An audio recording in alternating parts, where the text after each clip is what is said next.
દર્શક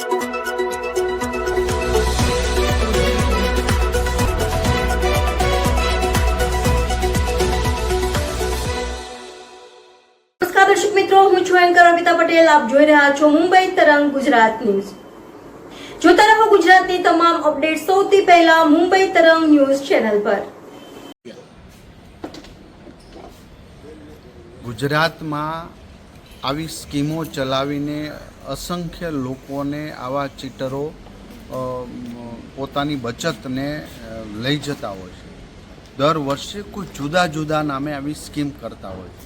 મારે ગુજરાત પરિવારજનોની પહેલી વિનંતી તો એ કરવી છે કે આવી એક પણ સ્કીમની અંદર જોઈન્ટ થવું ન જોઈએ. હજી પણ ટાઉન પ્લેસ, તાલુકામાં, જિલ્લામાં ક્યાંય પણ આવી સ્કીમ ચાલતી હોય તો ચોક્કસ નજીકના પોલીસ સ્ટેશને જાણ કરવી જોઈએ અને એને પર્દાફાશ કરવો જોઈએ. આ બદમાશો જ્યારે આવી સ્કીમ બનાવતા હોય ત્યારે સોફ્ટ લોકો, ભણેલ ગણેલ લોકો, નોકરિયાત વર્ગને પણ ટાર્ગેટ કરતા હોય. એમાં મને પૂછવામાં આવ્યું અથવા તો ઘણા ટેલિફોનિક તમે શું કરશો, ત્યારે એમાં એવી વાત કરવામાં આવી કે શિક્ષકોને પણ એજન્ટ બનાવ્યા છે. તો આ પૂરો મામલો CID ક્રાઇમ બ્રાન્ચ તપાસ કરી રહી છે.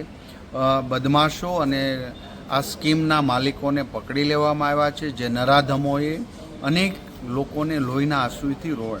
પરંતુ આ શિક્ષકોના ઇન્વોલ્વમેન્ટ કેવું છે, શું છે, એ તપાસના અંતે અમે ચોક્કસ પ્રકારે એક્શન લેશું. જો એ દોષિત હશે તો એને છોડવામાં આવશે નહીં.